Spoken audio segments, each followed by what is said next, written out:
novo.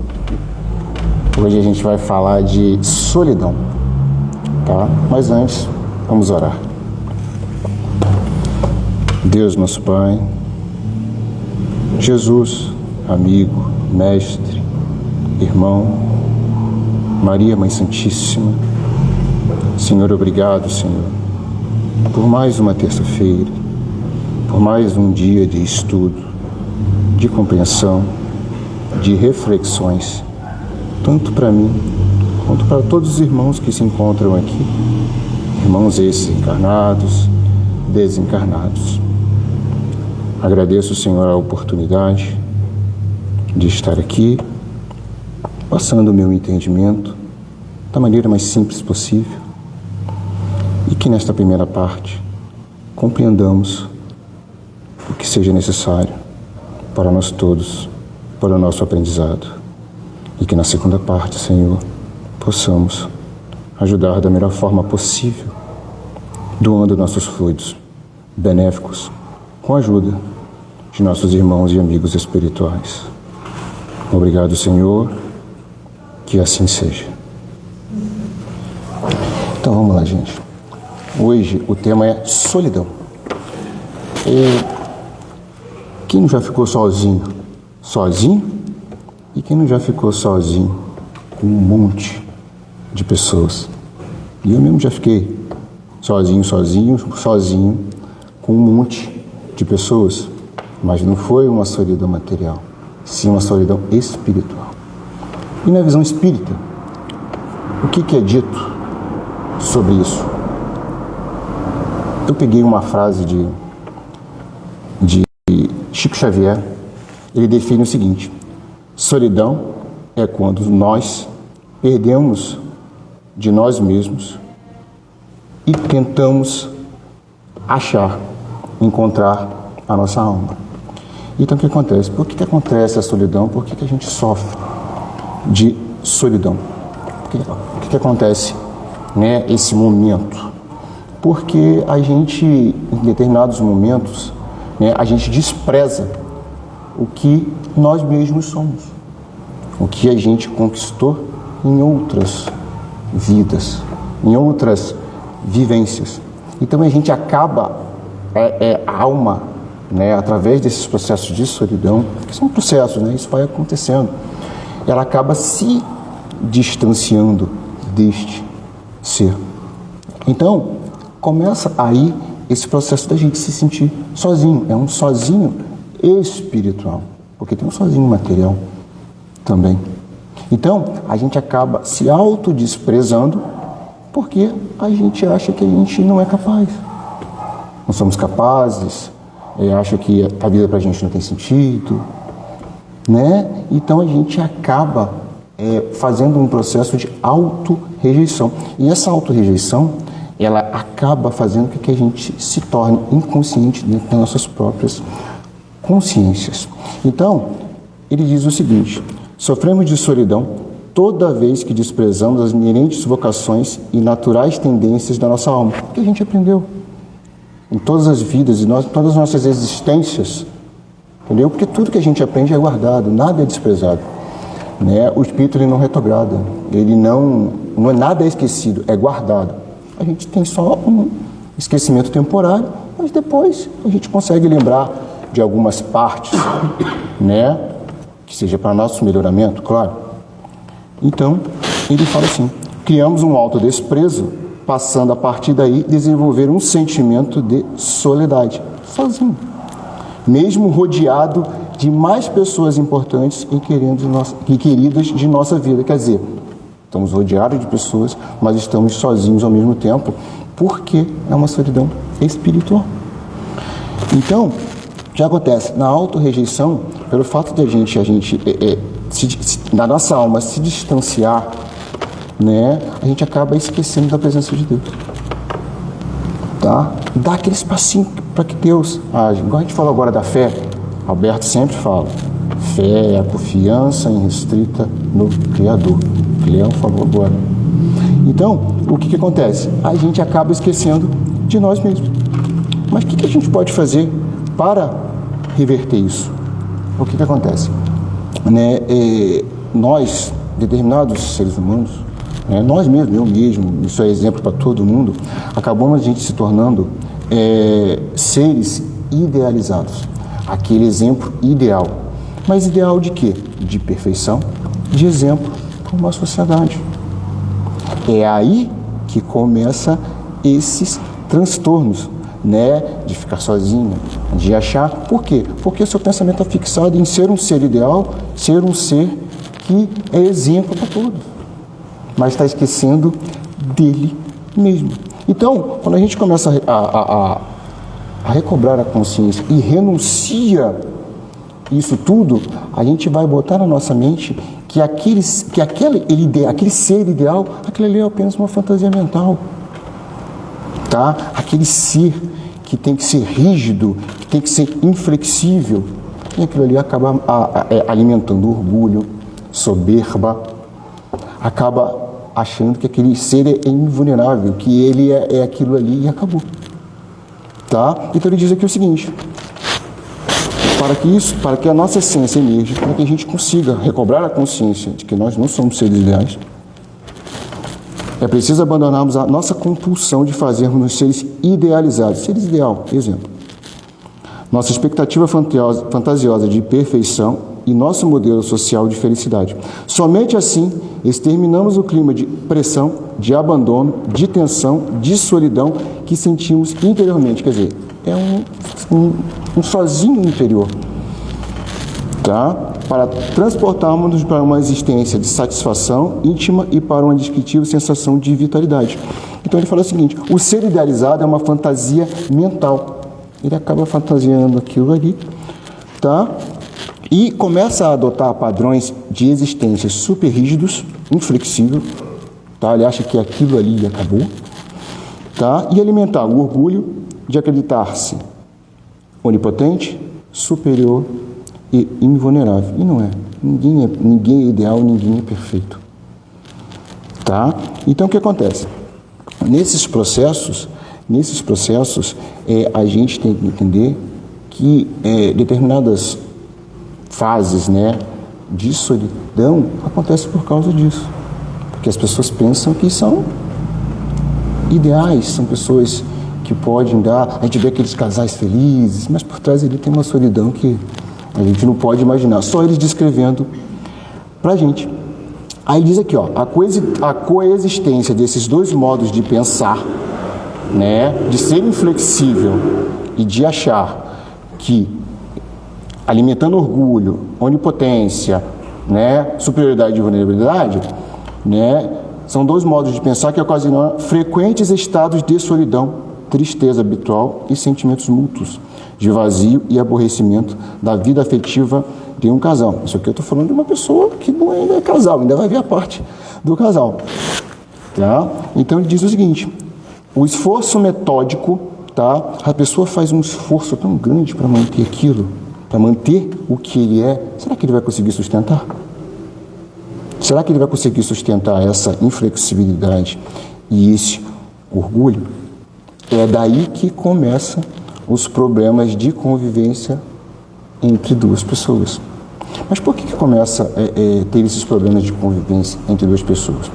Uma é o seguinte: a questão de respeitar o espaço do outro, o direito do outro. Entender que um é diferente do outro. Ninguém é igual a ninguém. Gente, olha só, deixa eu falar um negocinho para vocês. Nem os dedos das mãos são iguais. Nem os dedos das mãos são iguais, nem os dentes são iguais. Imagina o pensamento.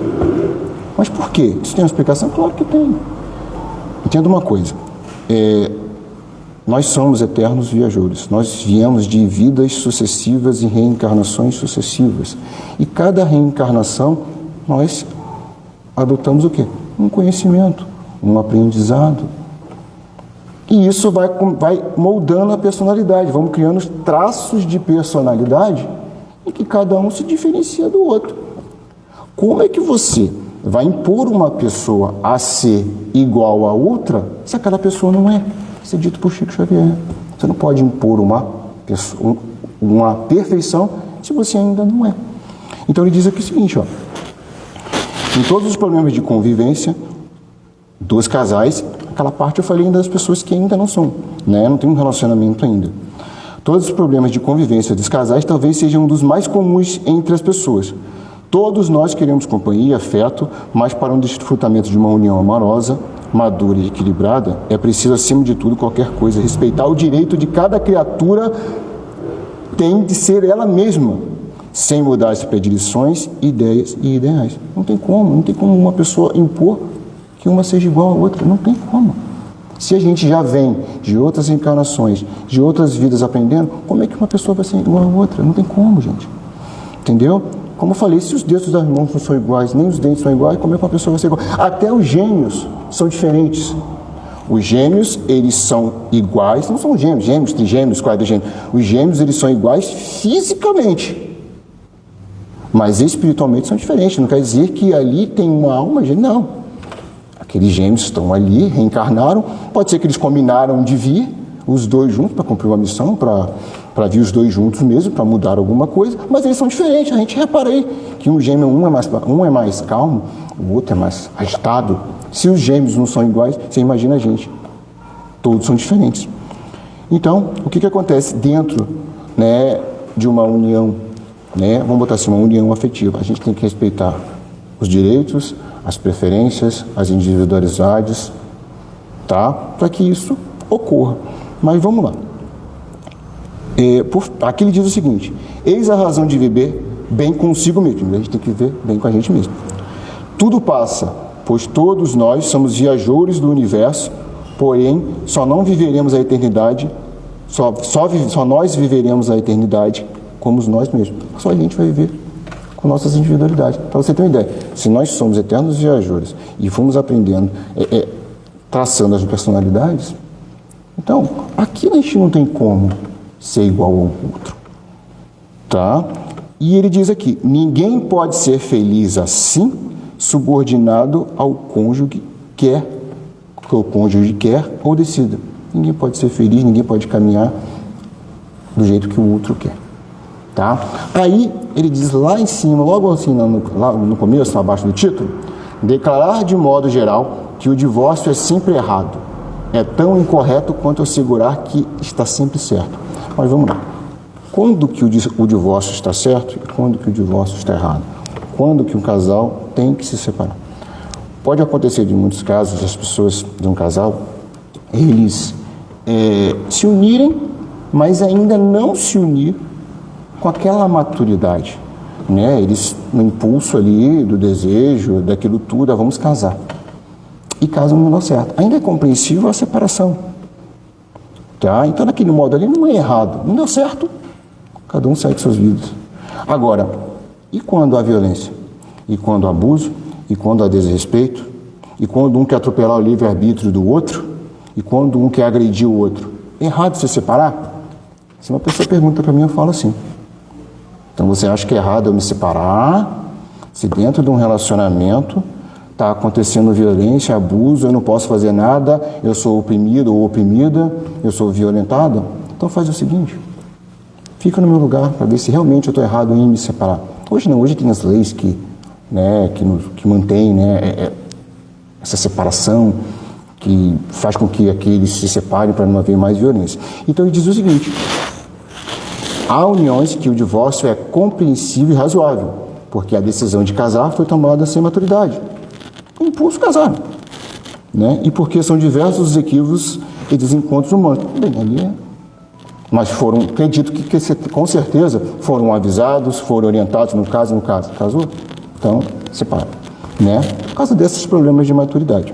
Em outros casos, isso há anos. Isso aqui, ó, ele está falando que isso há muitos anos. De atitudes de desrespeitos, maus tratos, aos que impedem o desenvolvimento do outro. Mas por que desimpede? Por causa de violência, tá? Porque ele fala aqui mesmo, ó, são variadas necessidades da alma humana, muitas vezes é melhor que os parceiros se decidam pela separação do que permanecerem juntos. Justamente porque há violência, há desrespeito, tá? Então, no Livro dos Espíritos, Allan Kardec, ele já tinha esta visão. A pessoa tem um relacionamento por opressão, um relacionamento por imposição do medo ou por religiosidade, religiosidade, não vai dar certo, vai acontecer a separação do mesmo jeito. Então ele diz aqui, ó, a estrutura do verdadeiro ensino religioso nos deve unir amorosamente uns aos outros e não manter unidos pela intimidação, pelo medo do futuro ou pelas conversões sociais. O ensino espírita propagado pelo Livro dos Espíritos nos faz redescobrir o sentimento da religiosidade inato a cada criatura de Deus. Então, ele quer dizer o seguinte, nós temos que casar por livre, espontânea vontade e por liberdade, né? Podemos ficar juntos sem a união do casamento? Podemos, é a mesma coisa, mas por livre, espontânea vontade, por maturidade, chegou aquela hora, e não porque falam assim, está na hora de casar, está na hora de vocês se unirem. Não, cada um tem sua hora, cada um tem seu momento, isso tudo é uma questão de consciência. Tá? É uma questão de consciência. As pessoas falam, agora está na hora, então agora a gente vai se unir e vamos seguir a nossa vida. Em determinados caminhos da nossa vida não deu certo, cada um segue para um lado. Tá? Ele diz aqui o seguinte, o eminente professor Rivaldo, Kardec, entendia que o verdadeiro sentido da religião deve consistir na busca da liberdade, no culto da verdade e na clara distinção entre o temporal, passageiro e o real, permanente. Estar com alguém por temor religioso é diferente de estar com alguém por amor. Somente o amor tem significado pela providência divina. Tá? Aí ele dá mais um lembrete. Lembramos-nos que a solidão aparece quando negamos os nossos sentimentos e ignoramos as nossas experiências anteriores. Quer dizer, quando a nossa alma se afasta. Então, daí começa aqueles sentimentos de solidão. Você pode estar no meio de uma multidão, você está sozinho. Você pode estar em casa, rodeado, você está sozinho. Por quê? É uma solidão espiritual. Então, lá no finalzinho, no último parágrafo, ele diz assim, se devemos permanecer ou não do lado de alguém, é decisão que se deve tomar com espontaneidade, harmonia, liberdade, sem mesclas de medo ou imposições. Foi aquilo que eu falei. Nós temos que ter aquela consciência e cada um respeitar o tempo na hora que vai acontecer. O que acontece? Kardec, na terceira parte do Livro dos Espíritos, ele já fala das sociedades e das leis de sociedade. Kardec, ele explica o seguinte, que é importante que nós vivamos em sociedade, porque a sociedade, né, ela faz a troca mútua de experiências, a troca mútua de energias, para que ali a gente comece a ter conhecimento, experiência, porque às vezes o caso de um ou de outros, acaba que a gente vai internamente dentro de nós mesmos e vamos lá e fala assim, realmente eu não pensava nisso. Pô, você agora me alertou, acendeu uma luzinha aqui na minha cabeça e eu vou tentar melhorar através disso. Então, o que acontece? O convívio nas sociedades faz com que a gente tenha aprendizados e tenha essas experiências que a gente vai levar conosco. Tá? Isso vai com a gente, isso não vai ser esquecido, isso vai ser guardado. Tá? Então, o que acontece? Aqui, por exemplo, aqui, neste ambiente, aqui é uma micro-sociedade. A gente está trocando informações, a gente está aprendendo, está adquirindo experiências através de nós e através dos mentores espirituais, dos amigos espirituais que estão aqui. Tá? Então, qualquer ambiente, até a família, é uma micro-sociedade. Porque ali você tem a relação, você tem a conversa, você tem aprendizado. Tá? Outro exemplo, vamos supor que a gente vai prestar um concurso e a gente se inscreve em um local para poder estudar. Ali também é uma micro-sociedade, porque está havendo experiência, troca de aprendizado entre o professor, os alunos, entre o aluno e outro aluno. Mas quando ultrapassa desse pequeno ambiente, ali se torna uma macro sociedade, que é a sociedade que a gente vive hoje. Tá? Mas a gente está vendo muita violência, está vendo muito... Aí, no caso, é só filtrar. É só filtrar. Mas mesmo assim, essa grande sociedade que a gente vive, ainda tem muitos aprendizados, ainda tem muita experiência que a gente pode trocar. Mas se perguntarem assim, mas se a pessoa abdicar disso, não quiser convívio com a sociedade, quiser se isolar naquele quartinho, naquele espaço, aquele cubículo, como é que a gente faz? Hoje, né, com a modernidade, a tecnologia, hoje temos recursos, né, psicológicos, temos recursos de psicanalistas, que vai tentar entender aquela pessoa. Por que ela não quer? Por que ela fica ali naquele quartinho?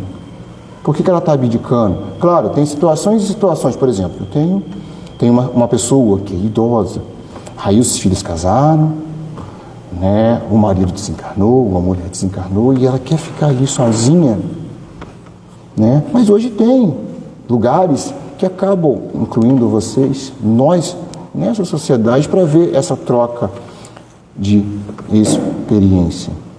Então, Kardec, ele, com a sua visão, né, de cientista, de professor, ele começou a enxergar isso e começou a entender que a vivência em sociedade faz bem, entendeu? Faz mal a gente ficar só remoendo solidão.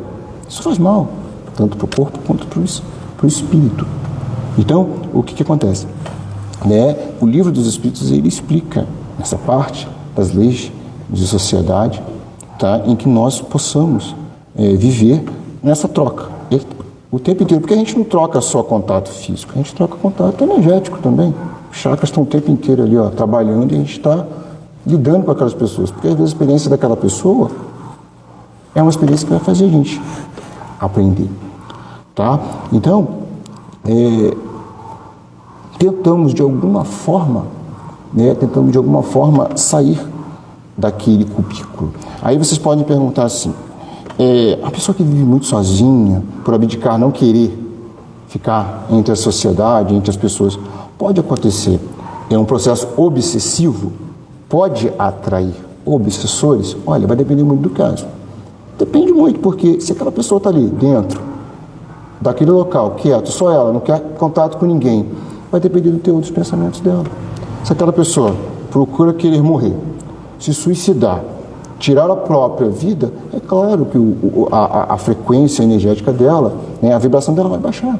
E os obsessores vão tentar o máximo, né, pela lei da atração, né, a lei da afinidade, semelhante atrai semelhantes de mesmo pensamento, para tentar chegar perto daquela pessoa, para tentar se aproveitar daquele sofrimento. Tá? Mas se for um vazio espiritual, tem que ser investigado, porque pode acontecer da própria pessoa se auto-obsediar. Então isso tem que ser observado de perto e não deixar chegar ao ponto da pessoa tirar a própria vida. Tá, gente? Então, a solidão tem picos, tem fases. A gente querer ficar sozinho um tempo, isso não é problema nenhum, você quer ficar sozinho com você mesmo. Agora, você querer ficar sozinho sempre, tem que ser investigado. Tá? E a vida em sociedade ajuda a gente a fazer isso. Existem profissionais, existem pessoas que fazem com que a gente consiga, né, reverter essa situação e, né, melhorar essa questão de ficar sozinho espiritualmente. Tá bom?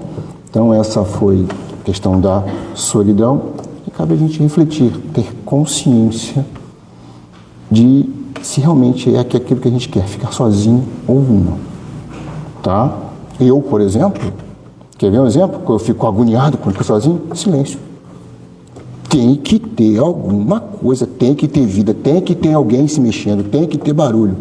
O silêncio me provoca solidão. Mas, claro, já me provoca solidão. Tem que ter barulho, tem que escutar, nem que na minha porta lá, batendo lá. Tem que escutar. Me incomoda, me sinto sozinho. Tá? Tem que ter alguém, um barulho de moto, de carro. Claro, tem horas que a gente precisa do silêncio para estudar, para refletir, mas o silêncio é constante para mim, eu não sinto bem, eu tenho que sair para algum lugar para ver movimento, para ver pessoas. Então, quer dizer, eu mesmo me coloco em contato com a sociedade. Eu mesmo vou lá, converso com um, converso com o outro, às vezes dou uma fofocadinha aqui, não somos de ferro, entendeu? Então, né, a gente às vezes tem que parar e refletir em relação a isso. O que está incomodando, o que está causando a solidão. E procurar ajuda psicológica, ajuda psiquiatras. ajuda de órgãos, que inclua a gente. Você falou uma coisa hoje que eu me lembrei. Hoje foi uma reunião, entre CRAS e CREAS. E aí houve uma conversa assim de que a colega estava falando, falou assim, gente, essa questão de estar sozinho, o idoso tem direito de ficar sozinho, como toda pessoa, E aí as meninas estavam falando que alguém estava denunciando para o CREAS que tinha um idoso que estava lá na área da saúde, sendo atendido, e achando que pudesse ser uma negligência, aquele idoso está sem família ali, não tem ninguém para acompanhar ele. E aí a equipe do CREAS foi lá para poder verificar e falou, não, ele é um idoso, ele tem autonomia, ele tem toda, é consciente, ele é aposentado, ele vive sozinho, é um direito dele, não está tendo nada de errado. Então essas pessoas confundem também, Ele escolheu ficar sozinho. Sim, e às vezes a gente assim, tem filhos, mas os filhos casam, cada uma para um lado, tem a sua vida, e a pessoa vai ficando sozinha porque faz parte da vida também, Mas tem gente que é feliz sozinho. Significa que ele está abandonado, É diferente. Não, isso. E tem pessoas que são felizes sozinhos. Sim, tem gente que gosta de viver sozinho. Sim. Até produz até melhor quando está sozinho, tem isso também. Eu sou um pouco assim. Produzir melhor. Tem pessoas que são felizes sozinhos. Me lembrei disso agora, Tem que tomar cuidado, de a gente avaliar. Então, vamos pensar sobre isso. Então tá bom, oremos para a segunda parte. Jesus, Deus, nosso Pai, Jesus, nosso amigo, obrigado, Senhor, pelo estudo, e que essas compreensões, esses ensinamentos, tanto para nós encarnados, quanto os irmãos desencarnados que aqui se encontram, possam, em determinados momentos, pensar, refletir, ter consciência de determinadas situações, se realmente é aquilo que aquele ser, aquela consciência deseja. E que possamos, Senhor, aprender mais e mais, refletir sobre determinadas situações, para que nós mesmos tenhamos a evolução necessária, o aprendizado necessário. Nós, Senhor, carregaremos todos esses aprendizados quando retornaremos à nossa vida real, que é a vida no plano espiritual. E que o Senhor nos abençoe, nos proteja, nos ilumine, e que nesta segunda parte, com a ajuda de nossa equipe espiritual, mentores, amigos, trabalhadores, possamos, da melhor forma possível, auxiliar e ajudar os irmãos que tanto precisam. Obrigado, Senhor Jesus, que assim seja. Lembrando que a gente está com Jesus, ninguém nunca